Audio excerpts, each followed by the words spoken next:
All right, it's time for our Have You Heard segment. And every week we share an interesting development, story, or event from the diaspora. I love the story. It's an ongoing story.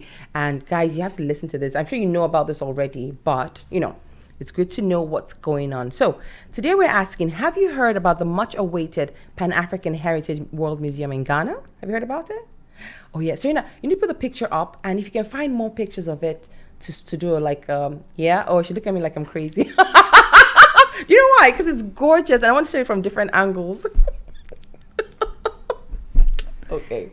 Baby, let's pause the show and wait for me to set up pictures. All right, I'll bring more pictures next week. You just manage this one as on the screen right now. It's gorgeous though, and this is the outside of the museum. What it's going to look like. Okay, well, the museum has not only been launched and is being constructed in Ghana, but the collections are going to be ready to be viewed in a digital museum format as early as next month. So May next month, they're going to start doing it digitally. So physically, it'll be next year before it's ready. But already, they're going to have a digital format right now, ready to view the collections. This is a legend in the making. Let's find out more about it. This is amazing. So Ghana's President Nana Akufo-Addo has inaugurated one of the most important projects of cultural and historical significance of our time, the Pan-African Heritage World Museum.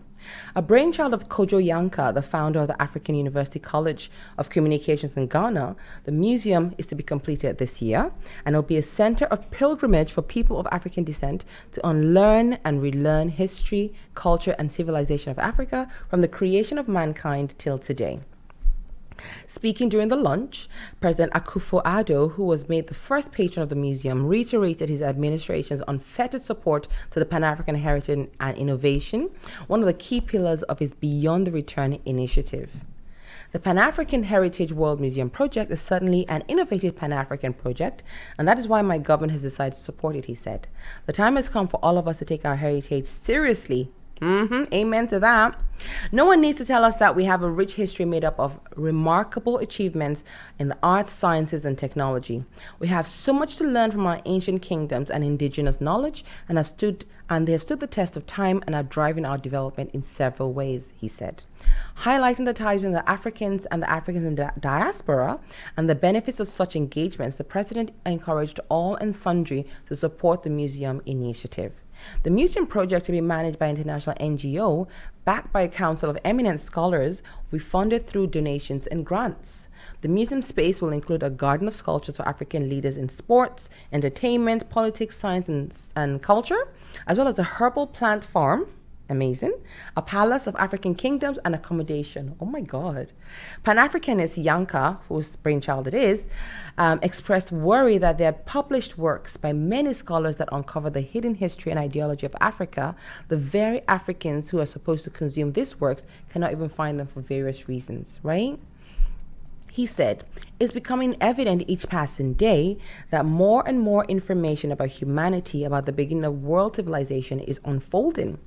Each moment, one scientist, one archaeologist, one anthropologist, a historian, an academic, or a journalist is publishing a research material about the first Asian, the first Chinese, the first European, and many others that were, and they say they were all African. Suddenly, this raises a number of questions. Why were we told differently? What happened to the ancient Africans and their civilization? Who are the rich and wealthy African kings who straddled this earth? What happened to these African kingdoms listed in history books? What happened to the potency of African herbal plants and spirituality? Was Africa indeed a dark continent? What made it a dark continent? And so on and so forth. And yet we learned that the medicine, science, technology, art, and philosophy existed and still exist very strongly in Africa. So what caused the separation of Africans to all corners of the world? He said, today we stand on the shoulders of our ancestors to dedicate the Pan-African Heritage World Museum to the youth of the world. Our story must be told, curated, preserved, and used as teaching materials to lift up their spirits, to raise their level of self-confidence, inspire them to aim for social equality and justice, and to make them what we desire for all humanity as equal citizens of the world and to live in peace. The virtual launch was organized by the Pan-African media company Face to Face Africa, a partner of the project. And the vision for the museum includes plans to raise $30 million to complete the project, and that was also unveiled at the launch.